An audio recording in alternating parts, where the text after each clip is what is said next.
Okay, hello everyone. I am going over some things from section 5.2. So I know we had the group already present on this section, and so make sure you have those notes that they handed out as well as the problems on the board as some examples. But I wanted to just highlight some points and make sure you fully understand some of the common themes in this section.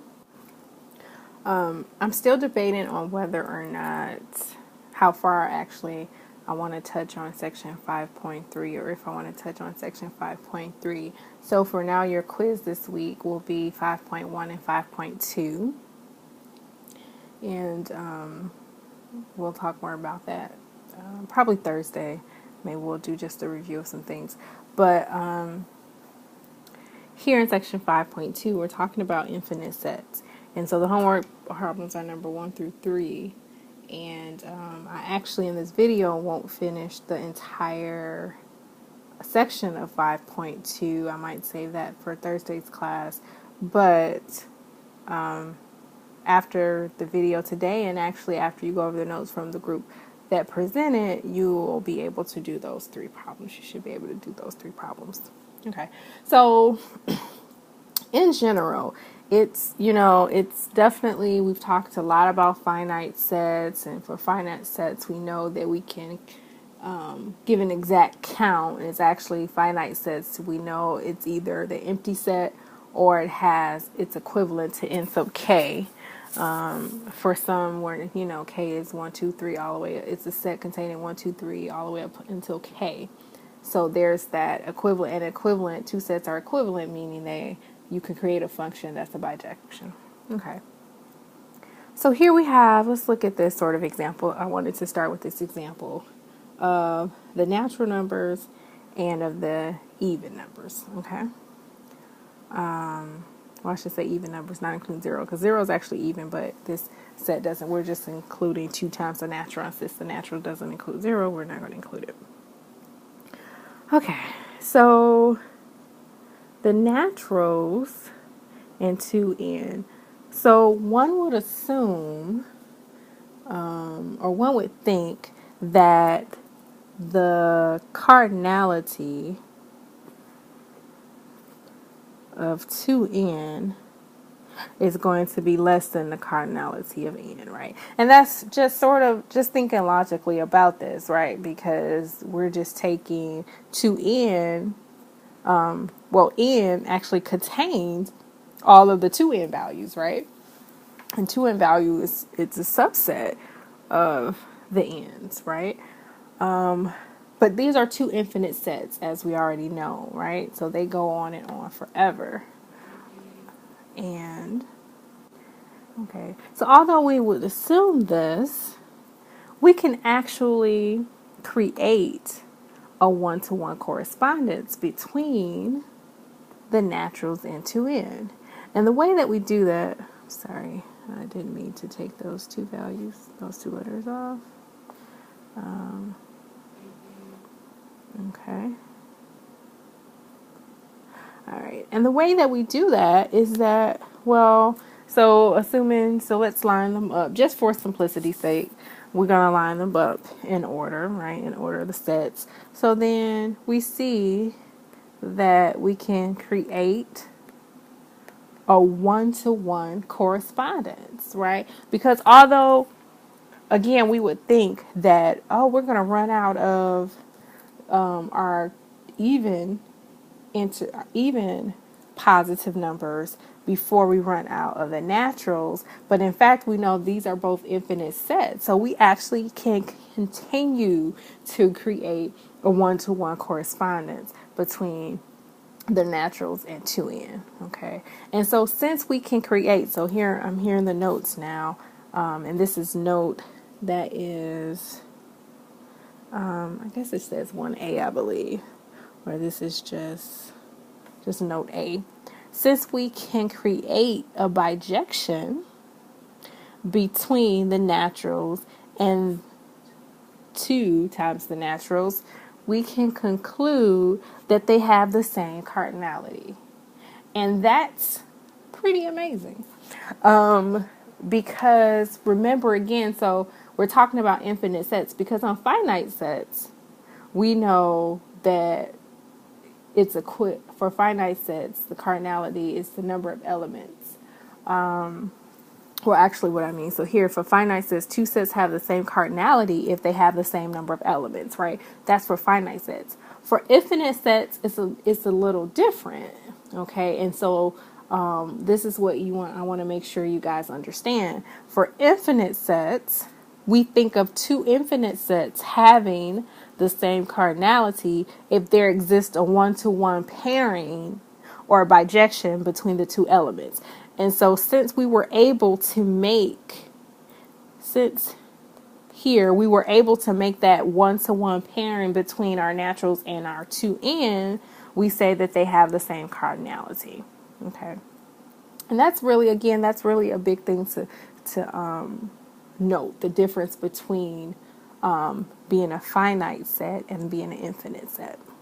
Okay, so here are two definitions for infinite sets, and number one is that an infinite set is a non-empty set, right? Because if it was empty, then it would be finite, right? By the definition of a finite set, S is a set that's empty, is equal to the empty set, or S is equivalent to N sub K. Okay, so again, in understanding and preparing for the quiz, you really need to understand these definitions. That's going to be the hard.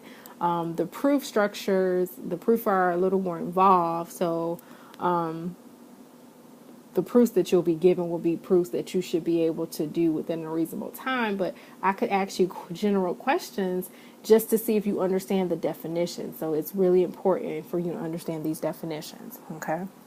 So again, number one, an infinite set is a non-empty set that cannot be put into a one-to-one correspondence with any set N sub K. Okay. And two, so this one is it's a different variation on the infinite set definition, but it means the same. If a set A is equivalent to one of its proper subsets, remember proper subsets are all the subsets that's not equal to the set. It's not the set itself, right? Then the set A is infinite. Okay. So we're going to prove the set of natural numbers is infinite. The group that presented this section actually showed the first definition when they talked about n is the max between f of 1, f of 2. They gave sort of the first definition. They showed it using that first definition, and I just wanted to quickly show you using the second definition, okay? And here we're going to let E plus, this be the set of even positive integers, okay? And we're going to define a function f that goes from the natural numbers to the even positive integers, and we're going to define it by f of x equals 2x, okay? And that makes sense because we know that our outputs are going to be even numbers. And this is a bijection from N onto E. And this is easy, so I could ask you to prove that that's a bijection, okay? So you prove it's 1-to-1 and 1-to, which that'll be a simple proof. It should be a simple proof for you all to prove. So you should know how to prove that that's a bijection. And since that's a bijection, remember that's the definition of equivalent. So N is equivalent to the even positive integers. Well, since the even positive integer is a proper subset because it's not equal to the natural numbers, right? It doesn't, the even positive integer doesn't contain 1, for example, where the naturals do. By that second definition, N is infinite. So that's another way to prove that a set is infinite. Okay. All right. So now the set of N, so the set of natural numbers is our first example of a set with finite cardinality. Okay. So infinite, I'm sorry, not finite, infinite cardinality. And the standard symbol for the cardinality of N is given by the first letter of the Hebrew alphabet. So not only do you learn Greek letters in math, you learn Hebrew. So the first letter of the Hebrew alphabet, which is Aleph, it's pronounced Aleph. And so that's the first, and it's sort of when you're making it, I guess sometimes I I like to do it looks like a crooked N to me. So I usually do the middle part first, and it should be curved a little bit, and then just kind of draw squiggly lines like that. And that represents your olive. Oh, that is a nice one. Okay, all right. Just stay focused. Okay, so here, let S be a set, and S is denumerable if and only if S is equivalent to the naturals. Okay, and so for a denumerable set S, we say S has cardinality olive not. Okay, so thus S is equal to the cardinality of S is equal to olive not. Okay, and here's a note, which is really good point to make. So olive not is the smallest infinite cardinal number, just like the integer 0 is the smallest finite cardinal number. So olive not is the smallest infinite cardinal number, and just like the integer 0 is the smallest finite cardinal number, right? And so that would be if you have the empty set, right? Because the cardinality of the empty set is 0. Okay. Now, I don't know if we'll get to it in this class, but do you think, and this is the question, do you think there are other types, higher types, or larger infinities, right? So if this is olive not, what would olive sub 1 be, or olive sub 2? And we might not get to it in this class, but it's a very, very interesting topic, which, where would you see this? You might see this in real variables. I'm not for sure. But it's important, and it's a really interesting topic to discuss. Okay, so the last thing I want to do is to do a homework problem for you all. It's from section 5.22a, and so it says A is a set equal to 1, 1/2, 1/3, and it keeps going on. Prove that A is infinite. So, in solving this problem and problems somewhat similar, you can use a few things. So it really depends upon what type of problem you're dealing with. So you can use the definition fact. Infinite set is an empty set that cannot be put in a one-to-one correspondence with any sets. So when you hear that, that's the first definition. More than likely, you're going to think you're doing that by contradiction, because you're going to contradict that, right? Because it's difficult to show that something can't be put into something, right? So assume it can, and then show a contradiction. And that's what I mean by, that's how you want to start thinking about proofs in general. And the other definition I gave is if A is equivalent to one of its proper subsets, then A is infinite. Well, something else we talked about is denumerable. So a set S, remember we just defined denumerable means a set S is denumerable if it's equivalent to the natural numbers. Okay. Of course, we can use this in proving that the naturals was infinite, because that was the naturals. But since this isn't a set of naturals, we can show, if we can show that this set is equivalent to the naturals, then that shows that it's denumerable. But if it's denumerable, then it's infinite. And I hope that makes sense. It's sort of implied, if a set is denumerable, then it's going to be infinite, right? Because if a set is equivalent to the naturals, and the naturals has infinite cardinality, it has cardinality olive not, then it's infinite, and so the set is infinite. Okay, so that's what we're going to show, and see if we can do this in the next 2 or 3 minutes. Okay, so the first thing we need to do is define a function. So we're going to define f from the naturals to a by, and we're going to define it by, you have to be careful, because you want to make sure this has to be a function that's not only one-to-one, but it's onto, right? Because we need to show it's a bijection or a one-to-one correspondence. So we're going to define this by f of n equals 1 over n for each n belonging to the naturals. Okay, so let's think about this for a minute. f of n. So our inputs are just the natural numbers, right? So we know that's going to take care of our entire domain. Remember, it has to be a function. And then this is our range. And so if you think about it, if we're starting with 1, 2, 3, then we're going to hit every element in A, and we're only going to hit it once. But we need to show, so now we need to show that F is a bijection. And once we show it's a bijection, then we can say that those two sets are equivalent and therefore A is infinite. Okay? All right, so let's just review this really quick because you definitely need to know this. So here's the proof. And let's start with one-to-one. I just like starting with one-to-one proofs.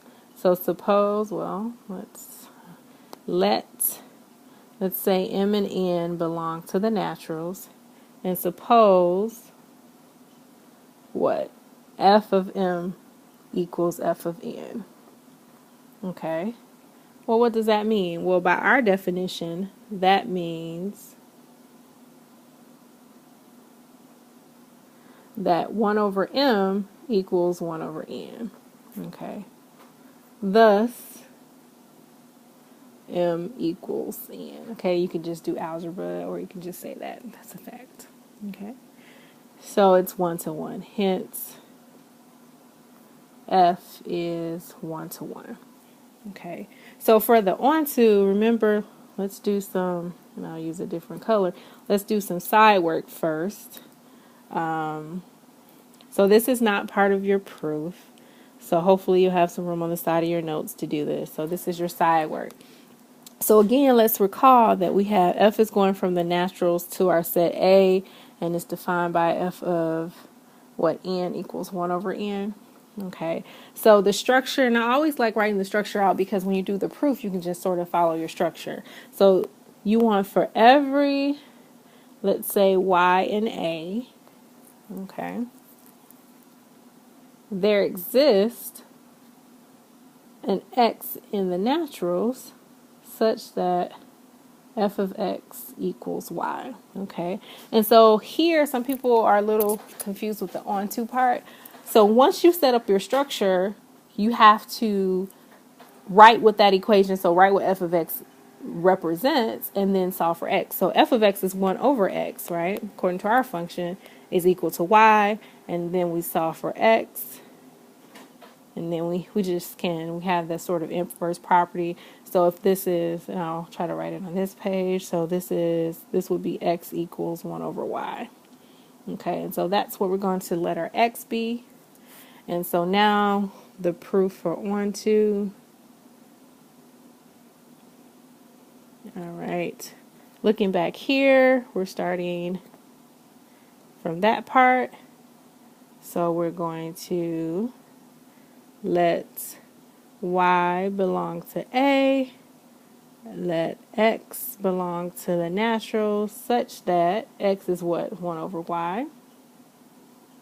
And this is how your proof structure should go to onto. So some of you got that wrong on the exam. Make sure you know how to do this. So F of X, which equals, I want you to show the part that you're substituting in that value, 1 over Y, which equals 1 over Y, and that's equal to Y. So thus, F is onto A, and therefore, let's say, hence, F is a bijection. And then this means that the naturals is equivalent to A, therefore A is infinite. If A is equivalent, if the naturals is equivalent to A, then that means A is infinite because the cardinality of the naturals is infinite. It has infinite cardinality. Okay, therefore A is infinite. Okay, so this is it, and I won't have a second video for this part. So this is all you'll need for Wednesday's class. Bye.